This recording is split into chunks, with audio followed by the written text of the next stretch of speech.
في وجع كده بيجي بعد نهاية كل علاقة، وجع غريب مش بتعرف توصفه.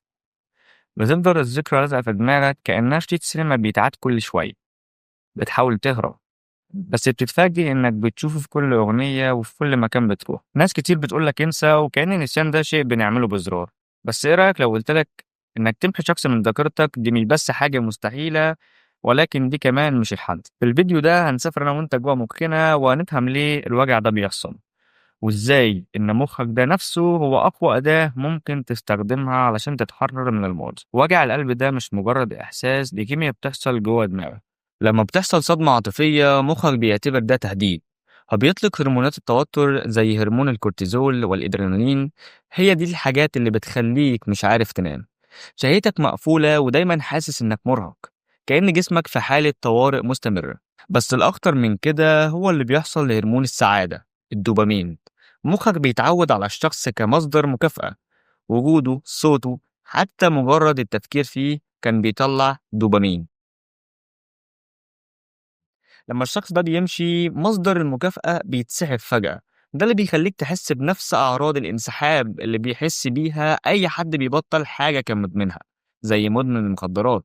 عشان كده بتحس بوجع عميق وبتحاول ترجع تاني للذكرى دي علشان مخك يدوق شوية من الدوبامين اللي فقده. والأخطر من كده هو اللي بيعمله مخك فيك بعد كده، بيدخلك في حاجة اسمها الرومينيتنج أو الاكترار. يعني بتفضل تفكر في نفس المشهد الأليم ألف مرة، وتفكر في كل كلمة اتقالت وكل موقف حصل. وطبعا الاكترار ده عامل زي كأنك بتسقي شجرة سم، وكل ما بتفكر في الوجع أكتر وبتفكر في الشخص ده أكتر، كل ما بذور الشجرة دي بتثبت جواك، وده بيصعب عليك عملية التعافي. خليني أكلمك شوية عن الذاكرة وأفهمك إن كل ذكرى بتتخزن جوه دماغك في مكان معين. عمرك سألت نفسك الذكريات دي بتتخزن في دماغك إزاي؟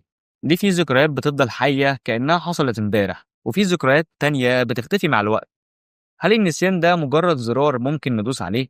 الحقيقة إن الموضوع أعقد من كده بكتير. دماغك دي مش هارد ديسك. الذكريات مش مجرد ملفات بتتسيب، لأ، دي شبكات معقدة من الخلايا العصبية. تخيل معايا إن دماغك عبارة عن مدينة كبيرة، وكل خلية عصبية فيها عبارة عن بيت. علشان الذكريات تتخزن، البيوت دي لازم تتكلم مع بعض وتعمل طرق تربطها. الطرق دي اسمها المسارات العصبية أو النيورال باس ويز. كل ما تمشي في الطريق ده كتير، كل ما الطريق يبقى أوسع وأقوى، وكل ذكرى ليها طريق خاص بيها. لما بتشوف شخص بتحبه أو بتسمع أغنية معينة أو حتى بتشم ريحة أكل، مخك بيعمل شبكة علاقات معقدة بين الخلايا العصبية. الشبكة دي مش في مكان واحد، لأ، هي بتستخدم كذا منطقة في المخ. أول منطقة بيستخدمها هي منطقة الحسين أو الهيبوكامبس. ده المكان اللي بيستقبل الذكرى الأولية، وبيشتغل زي مركز التخزين المؤقت. هو اللي بيقرر الذكرى دي مهمة ولا لأ، ولو مهمة بيحولها لمخازن الذكريات طويلة الأمد.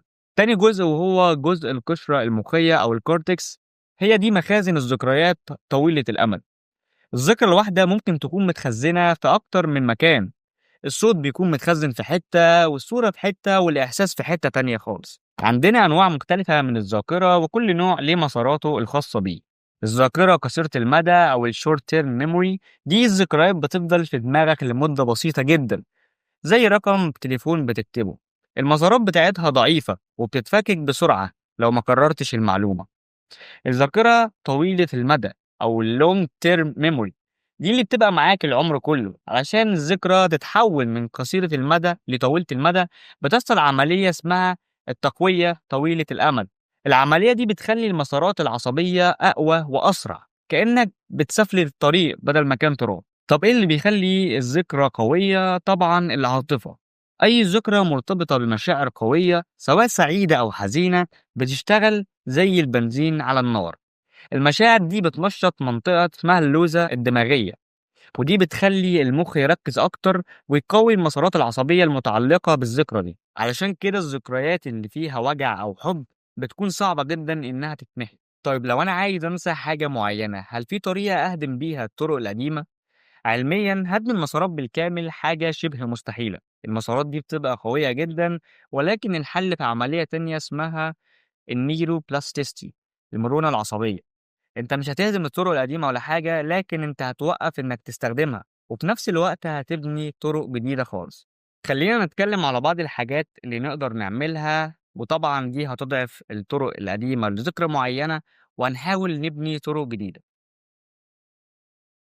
كل عادة جديدة بتعملها انت بتبني طريق جديد في مخك. العادات القديمة زي إنك تروح مكان معين أو تسمع أغنية معينة كانت مرتبطة بالشخص ده هي اللي بتخليك ترجع للوجع. طيب إيه الحل؟ ابني عادات جديدة. علشان كده كتير من الشباب لما علاقاتهم بتنتهي بينزلوا الجيم.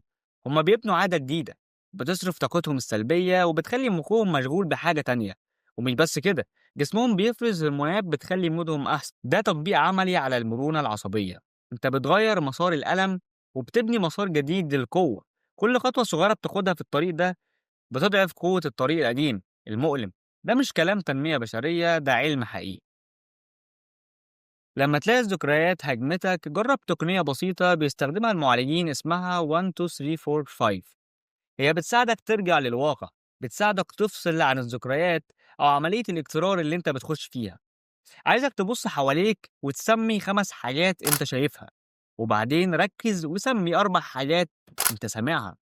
بعد كده حس ب3 حاجات في جسمك زي لمسة هدومك مثلا أو لمسة إيدك. بعدين شم حاجتين حواليك زي ريحة القهوة أو ريحة الشارع أو أي حاجة جنبك.